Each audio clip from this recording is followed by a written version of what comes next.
Masayang-masaya na naman nga ang kumare niyo dahil ngayong araw nga ay makukuha na nga namin yung kalahating sahod namin sa pagwawalis kaya tignan niyo naman meron talagang energy ang kumare niyo. Halos 2 oras nga din pala ang hinintay namin bago nagsimula ang papi-out nila at pagkatapos nga nun ay lumabas na nga din ako at hinintay ko na nga lang din pala dyan si Pablo. Bala ko nga sana kanina mga mare pagpauwi namin ay dadaretso na nga sana kami sa bayan pero dumaan na nga kami dito sa bahay para daanan nga si Sian dahil kakain nga kami. Kakain kami sa Jollibee, charot.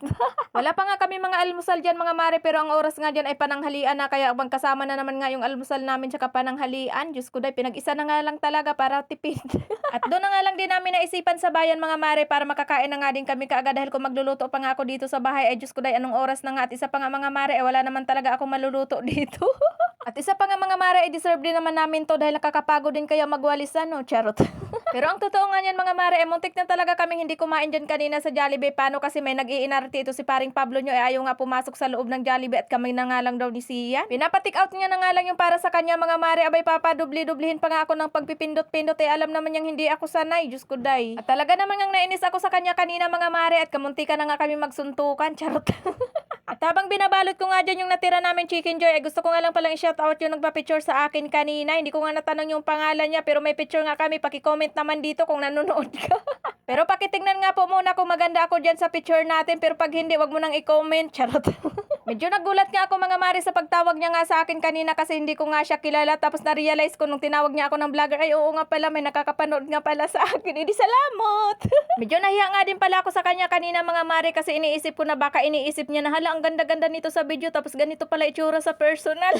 Pero minsan naman 'di ba nagpapaalala ako sa inyo na minsan maganda ako sa video, minsan hindi, lalo na sa personal. Charot. So ayan, pagkatapos nga pala namin kumain sa Jollibee, dumiretso na nga pala kami dito sa May Everwin para mamili naman nga ng mga kailangan namin dito sa loob ng bahay. Sasagutin ko na nga muna yung grocery namin ngayon mga mare, pero syempre sisingilin ko rin si Pablo pag sumahod.